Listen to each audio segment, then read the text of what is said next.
안녕하십니까. 충심포럼 유튜브 TV 단소리 쓴소리의 이승철입니다.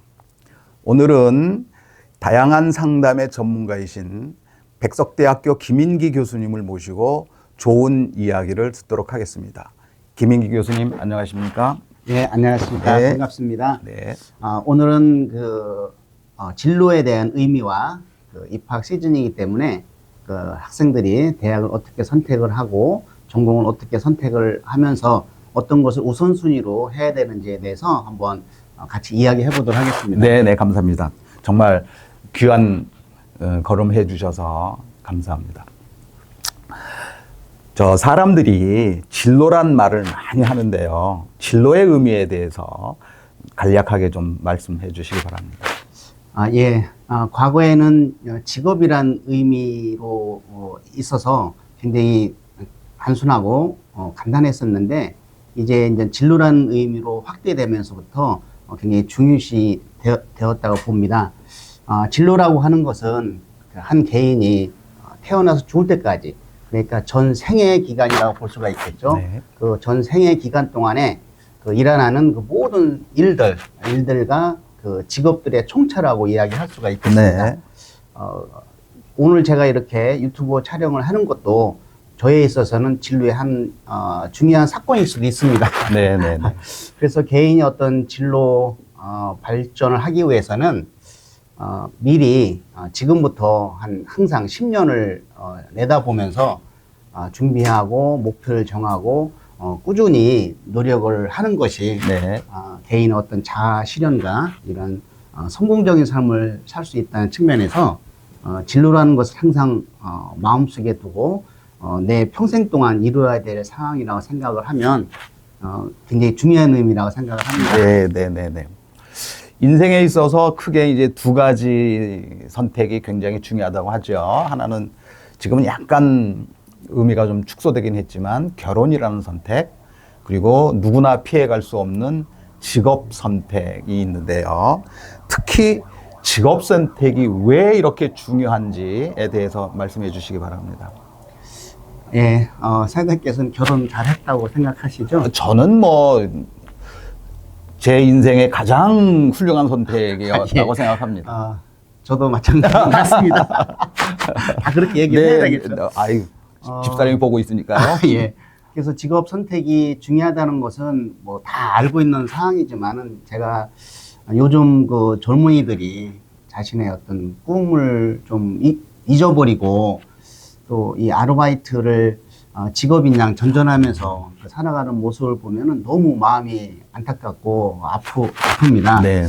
그래서 이 직업이라고 하는 것은 사실은 이 직업을 통해서 자신의 생계를 최소한 유지를 하고 또 자신의 개성을 발휘를 하면서 어떤 사회적인 책무를 다 해야지 그것이 이제 행복한 삶인데 이 아르바이트를 전전한다는 것은 그러한 어떤 지속적인 일을 할 수 없기 때문에 좀 힘든 일이 될 것 같고요. 또 우리가 이제 10대, 20대, 30대, 40대, 50대, 60대로 넘어가면서 진로 발달이 되는데 그 진로 발달이 되면서 나이가 들어가면서 우리에게 많은 역할들이 있지 않습니까? 어깨에 짊어져야 될 역할들이 굉장히 많은데 그러한 역할들을 모두 잘 소화시키고 조화롭게 해야지만이 인생이 행복한 거 아니겠습니까? 근데 그 직업이라고 하는 것은 거기에 첫 발을 내딛는 거기 때문에 매우 중요하다고 생각합니다. 그래서 첫 발에 배부를 수는 없기 때문에 직업을 선택을 해서 미래를 내다보는 것이 매우 중요하다고 생각합니다. 네. 통상 사람들이 두 가지를 놓고 구분이 어떻게 되는지를 궁금해하는 게 있어요. 평생 직장, 평생 직업. 이 두 가지의 차이점에 대해서 좀 자세히 설명 부탁드립니다. 평생 직장이라고 하는 것은 우리가 이제 1997년도에 IMF를 겪지 않았습니까? 네. IMF 전에는 이제 내가 좋은 직장만 들어가면 성공했다 이렇게 보았거든요. 네. 왜냐하면 이제 구조조정되지 않고 또 높은 급여를 받으면서 이제 정년까지 갈 수 있기 때문에 그래서 사람들은 이제 일단은 명문대를 가기를 원했죠. 네. 어떤 전공보다는 이제 명문대를 가고 그리고 이제 뭐 좋은 스펙을 이제 쌓는 것이 중요하다고 생각해서 그냥 쓸데없이 외국 유학도 가고 네. 뭐 연수도 가고 네. 뭐 토익도 엄청 높게 하고 각종 이런 스펙들을 많이 쌓으면 뭐 대기업도 갈 수 있고 그런 측면이 있어서 사실은 전 전공을 선택하기보다는 대학을 선택했던 거거든요. 그렇지만 이제 이게 IF 이후에 이제는 회사가 어려우면은 상시 구조조정이 가능하게 되면서부터는 이제 평생 직장이 이제 없어진 것이죠. 언제 잘릴지 모르니까. 네, 네, 네. 그래서 이제 평생 직업의 개념으로 이제 왔는데 저도 평생 직업의 개념이 왔기 때문에 이 대학에 교수로 오셨던 계기가 된 겁니다. 네, 네, 네. 그래서 평생 직업이라고 하는 것은 이제 직업을 갖기 위해서는 내가 무엇을 좋아하고 내가 무엇을 잘하는지 또 나의 가치관이 어디에 있는지 이런 걸 좀 나의 자신의 특성을 분석을 해서 그거에 맞는 직업을 선택을 하는 것이 이제 평생 직업인데요. 네. 그래서 전직을 하더라도 자기가 처음에 선택한 직업으로 이제는 전직이 된다는 것이죠. 네. 그러면서 이제 자기 분석이 굉장히 중요하게 된 것이죠. 또 자기 특성에 맞게끔 전공을 선택하고 직업을 갖고 있어야 네. 그 직업 역량을 좀 높일 수 있고 또 그러면서 취업도 잘 되는 것이죠. 취업도 잘 되고 또 취업을 한 후에도 어떤 직업에 대한 만족도가 높아지고 또 이직 확률도 굉장히 적어지게 되기 때문에 그래서 그런 것이 이제는 평생 직업의 개념이라고 볼 수가 있겠습니다. 네, 네, 네. 제가 이제 지금 막 해주신 말씀을 들은 바로는 철밥통 그러면 평생 직장이다. 예. 그러나 내가 어떤 하나의 좋은 직업을 선택해서 직장을 옮기더라도 내가 선택한 직업을 계속 가져가면 그것은 평생 직업이다. 이런 예. 말씀이시겠네요. 예, 예. 그러면 평생 직업이 평생 직장보다 훨씬 중요하다. 이런 말씀이신가요? 아니면 그게 더 선택의 우선순위를 둬야 된다는 얘기인가요? 중요하다는 개념보다는 이제 평생 직장인 없어졌다는 것이죠. 그러면 사실은 더 좋은 곳은 평생 직장이죠. 내가 안 잘리니까 더 어려워진 거겠죠. 그러니까 평생 직업은 나에게 맞는 직업을 선택을 해서 그분의 최고가 돼야지 본인이 이제 생존할 수 있다. 그런 측면에서 보면은 내가 나에게 맞는 직업을 선택하는 것이 일단 가장 중요하다고 생각합니다. 직장보다는 직업이 먼저다. 예. 네, 네, 네, 네, 잘 알겠습니다. 근데 사람들이 살다 보면 특히 이제 옛날에는 뭐 3가지 큰 선택을 해야 된다. 직업에서도 마찬가지다. 그래서 직장을 3번 선택할 수 있다. 뭐 그런 얘기를 했었거든요. 이 얘기는 살다 보면 직업이 많이 바뀔 수 있다는 얘기를 의미하는데 이건 어떻게 우리들이 대처를 해야 할까요? 네, 교수님 몇 번 저는 옮겨본 적이 없습니다. 저는 이제 예. 32살에 교수가 돼서 정년 때까지 교수만 했으니까요. 매우 잘 사신 겁니다. 예. 저는 매우 잘 사신 겁니다. 저는 6번의 전직을 했고 4번의 사업도 해서 인생에 상당히 의기를 좀 많이 겪어본 네. 사람으로서 이야기를 좀 드리는데요. 네. 첫 번째 직장에서 제가 총무 인사를 맡았는데 네. 이렇게 부서에 어떤 이렇게 잔일을 하는 것이 좀 싫더라고요. 네. 그래서 3년 반 만에 전직을 하다 보니까 어떻게 우연히 3년 동안에 6번이라는 직업을 옮겼어요. 그러다 보니까 또 일확천금의 어떤 허망한 꿈을 꾸고 만나지 말아야 될 2분을 만나서 네. 한 7년이라는 세월을 허송 세월을 한 적이 있습니다. 그래서 제 의기에 최대한 의기가 왔었는데요. 그 이후에 이제 저는 새롭게 6년이라는 시간을 저의 갱생의 기간으로 삼고 네. 열심히 하니까 이런 어떤 기회도 오는 것 같습니다. 이런 경험으로 봤을 때 사람은 어떤 분명한 것은 목표를 잃지 말고 그 목표를 달성하기 위해서 아주 간절한 마음을 좀 가져야 될 것 같아요. 네, 간절한 네, 마음을 네. 갖고 최선을 다하는 삶을 살다 보면 우연치 않게 찾아오는 기회가 있다. 네. 근데 그 기회를 잡지 못하면 안 되기 때문에 그 어떤 우리에게 다가오는 어떤 사소한 일들도 그 관심을 갖고 호기심을 갖고 그리고 그거를 창의적으로 계속 도전을 하게 되면 어떤 뜻하지 않는 자신의 진로에 긍정적인 영향을 미치는 네, 경우가 네, 있습니다. 네, 네. 이제 그런 경우가 이제 진로에 있어서는 계획된 우연이라고 하는데 그렇지만 목표도 없이 그냥 계획된 우연을 바라는 것은 굉장히 의태로운 사항이거든요. 네. 그래서 저는 취업을 하면 두 가지를 꼭 지켜야 된다 이렇게 생각을 하고 있습니다. 첫 번째는 취업을 한 후부터 인생은 다시 시작이다 이런 생각을 갖고 그 분야의 최고가 되든지 최고가 되기 위해서 자기 개발을 하든지 아니면 또 다른 새로운 진로가 있지 않가 주위를 두리번 버려야 됩니다. 두리번 거리고 그리고 어떤 그 관련된 사람들도 많이 만나고 그러다 보면은 또 그 분야에 노력도 하고 그러면 새로운 또 진로가 열리게 돼서 항상 10년 이상을 내다보면서 준비를 하고 있으면 그 미래의 어떤 불확실한 미래도 좀 극복할 수 있는 방법이 아닐까 네. 이렇게 생각을 합니다. 네, 네, 네, 네.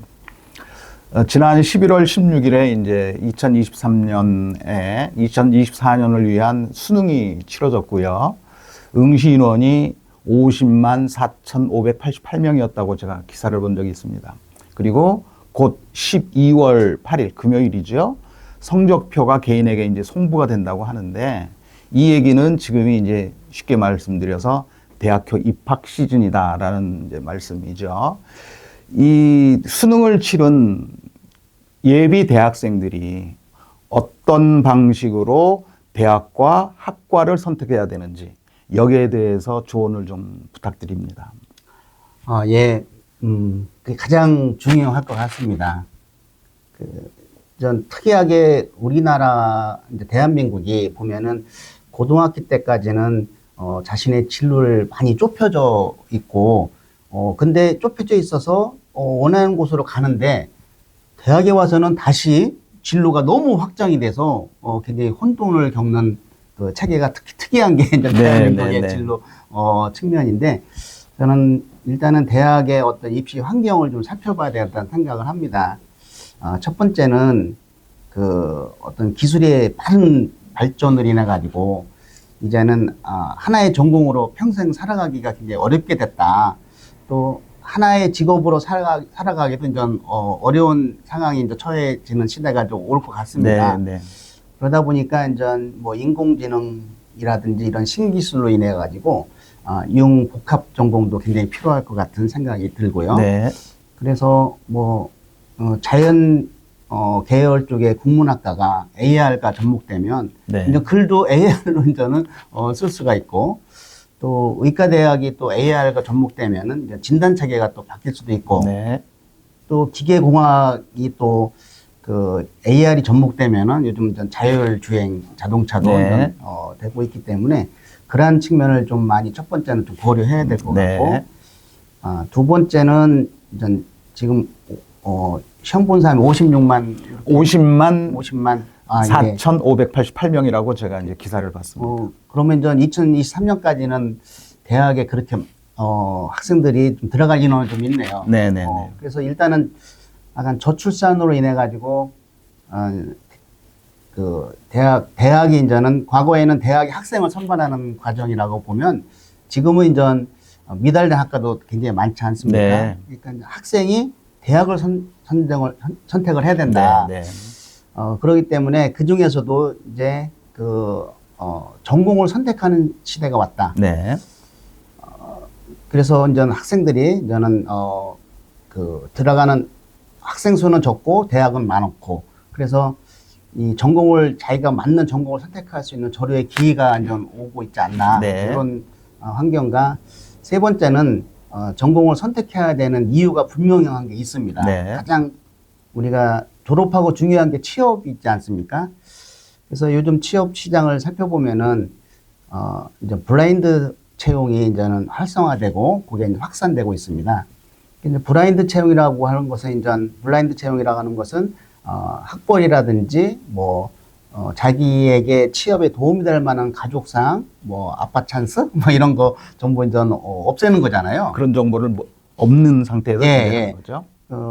이 서류 전형에서도 자기소개서에 아빠 찬스 얘기를 조금이라도 쓰면 그건 탈락이 됩니다. 네, 네. 저도 이제 서류 심사를 좀 네. 심사위원을 좀 간 적이 있는데, 그래서 굉장히 중요한 것은 이제 직무 역량, 그러니까 직업 역량과 인성 역량 두 가지로 그 채용 시장을 노려야 된다는 상황에서 볼 때는 내가 나에게 맞지 않는 직무를 또 전공을 선택하고 그 직업을 선택한다고 하면 그거에 관련 직무 능력을 쌓을 기회가 없지 않습니까? 네, 네. 취업에 절대적으로 불리하기 때문에 전공 선택을 하는 것이 굉장히 중요하다. 네. 그리고 그런 환경적인 측면에서 저는 대학을 선택할 때 그 5가지 정도 한번 생각을 해보고자 합니다. 첫 번째는 정말 중요한 것은 이제 자기 분석이거든요.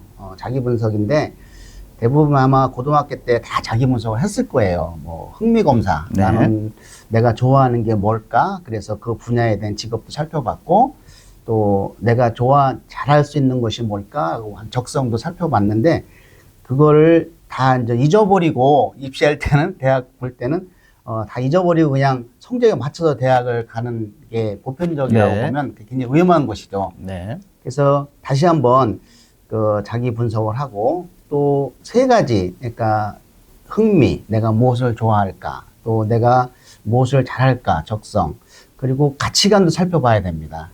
왜냐하면 내가 사회복지 쪽을 굉장히 좋아하는데 또 잘할 수 있고, 근데 내 가치관이 돈을 많이 버는 거라고 하면 이게 상충이 되지 않습니까? 네. 그래서 이런 흥미, 적성과 가치관이 상충되는지를 확인을 하고 직업을 선정을 해야 되는데 여기 이전 그 학부모님들이 여기에 보면 이전 워크넷이라고 하는 네, 국가에서 있습니다. 운영하는 사이트를 네, 네, 네. 살펴보면은 여기에 이제는 그 진로 직업 쪽에 하면은 여기 다 나와 있죠. 네, 자기 분석을 할 수 심리 검사가 나와 있습니다. 네. 그래서 여기 이제 심리 검사를 하면은 그 직업 선호도 검사, 뭐 네. 가치관 검사 다 나와 있기 때문에 여기를 들어가서 일단은 그 자기 분석을 철저히 하고 두 번째로는 이 직업을 선택이 됐으면 그 직업을 이 직업이 어느 전공에서 어느 학과에서 이룰 수 있는지를 또 봐야 되겠죠. 네. 그럴 때는 이쪽 분야에 이제 진로 직업 쪽으로 가서 일단 직업 검색을 이렇게 하면은 자 예를 들어서 뭐 회계 쪽 네. 검색하면 회계 사무원 네. 이렇게 나오면은 그 직업이 어떤 일을 하는 것인지 수행하는 것인지 쭉 나오고 요게 이제는 또 교육 훈련 자격을 클릭을 하게 되면 여기에 어떤 게 나오냐면 전공 관련 학과가 나옵니다. 네. 이 관련 학과를 살펴봐서 전공을 정하는 거거든요. 그래서 만약에 세무 학과를 클릭을 하게 되면 여기에 이제 학과에 대한 정보가 쭉 나오고 여기에 보면은 개설대학이 나옵니다. 네. 그러면은 요 개설대학을 클릭을 하면은 전국에 요 개설된 대학이 쭉 나오죠. 네. 그래서 근데 요 개설된 대학에 이제는 경쟁력을 또 알아보려고 하면 뭐 대학 알림이라든지 네. 아니면 뭐 어디가라고 하는 네, 네. 사이트를 통해서 보면은 그 회사에 그 대학에 뭐 등록금이라든지 아니면 취업률이라든지 이런 경쟁력 있는 것이 다 나와서 네. 그 대학을 선정할 수가 있습니다. 네, 네, 네, 네. 그래서 그렇게 따지고 보면은 일단은 철저한 자기 분석을 해서 일단 희망하는 직업을 찾은 후에 그리고 그 희망 직업을 달성할 수 있는 전공을 찾고 그 전공이 개설된 대학을 가서 대학의 경쟁력을 살펴본 다음에 선택하는 것이 가장 합리적인 네. 방법이 아닐까 이런 네, 생각을 네, 합니다. 네, 네. 그러니까 이제 정부에서 운영하고 있는 워크넷이라는 사이트에 접속해서 여러 가지를 좀 찾아보면 대학이나 학과 선택에 굉장히 큰 도움을 많이 받을 수 있다는 말씀이시죠? 예. 여러분들의 학생은 물론이고 부모님들도 지금 해주신 말씀을 잘 들으셔서 워크넷 잊지 마시기 바랍니다. 또 커리어넷, 네, 커리어넷. 네, 커리어넷, 네. 워크넷, 커리어넷, 그다음에 어디가 대학 알림이. 대학 알림이. 예, 요 네 개의 사이트를 잘 활용하면은 집에서도 네. 아주 훌륭하게 자기의 어떤 대학과 전공을 선택할 수 있다고 봅니다. 네, 네, 네. 이제 그 마지막으로 개인의 특성이나 자기의 무엇을 보지 않고 성적 또는 부모님의 어떤 요청, 선생님들의 희망, 이것에 의해서 학과를 또는 대학을 선택했을 때 많은 문제점이 있을 것 같습니다. 그거에 대해서 좀 말씀을 해 주셔서 학생들이 학부모와 학생들이 교사들과 상담 과정에서 보다 효과적으로 자신의 주장을 펼 수 있고 보다 좋은 선택을 할 수 있도록 좀 해주시면 감사하겠습니다. 예, 제가 이제 학교에서 진로 강의를 하면서 그 두 가지 사례를 뼈저리게 이렇게 느낀 점이 있습니다. 첫 번째 사례는 저 초등학교 때부터 고등학교 때까지 그냥 부모의 바람대로 만들어진 아이예요. 이걸 우리는 전 이상적인 자아라고 합니다. 그래서 그 학생은 자신이 무엇을 좋아하고 내가 누군지도 잘 모릅니다. 그냥 오로지 이제 부모에 의해서 만들어진 네. 이걸 전 이상적 자아라고 하는데 이 학생이 대학에 와서 이제 수업을 들으면서 자기를 분석해 나가는 거죠. 계속 분석해 나가니까 이건 내가 아닌데? 라고 하는 어떤 현실적 자아를 발견하기 시작을 합니다. 그래서 이 이상적 자아와 이런 현실적 자아가 갭이 크면 클수록 그 아이는 굉장히 불안을 느껴요. 내가 지금까지 뭐 해왔나 아주 끔찍할 정도로 느끼고 거기에 갈등도 굉장히 많고 그러다 보면은 목표를 세울 수가 없는 것이죠. 목표를 세울 수도 없고 그러면 4년 동안 그냥 허송세월을 하다가 가는 경우가 굉장히 많은 사람을 네. 좀 보았고요. 두 번째 사례는 이제 자기 분석을 해서 자기의 적성과 흥미에 맞는 전공에 들어온 학생인데 이렇게 전공에 들어가다 보니까 자기가 뜻하는 대로 진로를 갈 수가 없는 거예요. 네. 그 중에 뭐 상위 1%나 5%까지만 이렇게 잘 풀리지 나머지는 굉장히 어려운 상황이 이제 발생이 될 수 있다는 걸 직감한 이후부터는 그러니까 즉 이상과 현실의 차이를 이제 느낀 것이죠. 느껴서 역시 굉장히 불안과 갈등을 이제 호소하는 학생들입니다. 그래서 이제 그런 학생들은 제가 그래도 첫 번째보다는 빨리 적응을 할 수가 있어요. 네. 첫 번째는 아예 자기의 어떤 현실적 자아를 모르지만은 그래서 두 번째 이런 사례는 어떤 미리 졸업한 선배들도 많이 만나보고 네. 그리고 현실을 좀 인정을 하고 다시 한번 목표를 정하고 열심히 하면 설령 그 목표에 도달하지 못하더라도 네. 또 이렇게 열심히 한 것 때문에 우연한 기회로 새로운 더 좋은 진로도 열릴 수가 있기 때문에 있지만 이 처음부터 선택이 좀 안 되면은 굉장히 대학 생활을 좀 어렵게 할 수 있다. 그래서 제가 하고 싶은 얘기는 부모의 바람대로 학생을 좀 보지 말고 다시 한번 내 자녀의 어떤 분석을 좀 철저히 하고 그리고 그 전공도 분석을 한 다음에 대학과 전공을 선택하게 되면 아이가 얼마나 행복한 대학생을 보내겠습니까? 역시 그 행복한 대학생을 보내게 되면 취업도 잘 되고 좀 더 방황하지 않는 삶 속에서 빨리 자신의 진로를 걸어갈 수 있다. 저는 이런 측면에서 굉장히 중요하다 생각합니다. 네. 우리 김인기 교수님께서 여러 가지 유용하고 유익이 되고 그다음에 아주 진로에 있어서 직업 선택이나 대학 학과 선택에 있어서 핵심적인 금과 옥조와 같은 말씀을 많이 해주셨는데요. 아무쪼록 이 방송을 보시고 도움이 되시길 바라며 이 방송으로 참 좋은 경험과 좋은 정보를 얻었다 생각하시면 좋아요와 구독 그리고 추천을 꼭 눌러주시기 바랍니다. 이상으로 충심 포럼의 유튜브 TV 단소리 쓴소리의 선택에 관한 특히 학과 선택, 대학 선택에 관한 길라잡이를 이상으로 마치도록 하겠습니다. 우리 김인기 교수님 수고하셨습니다. 예, 감사합니다. 감사합니다. 감사합니다.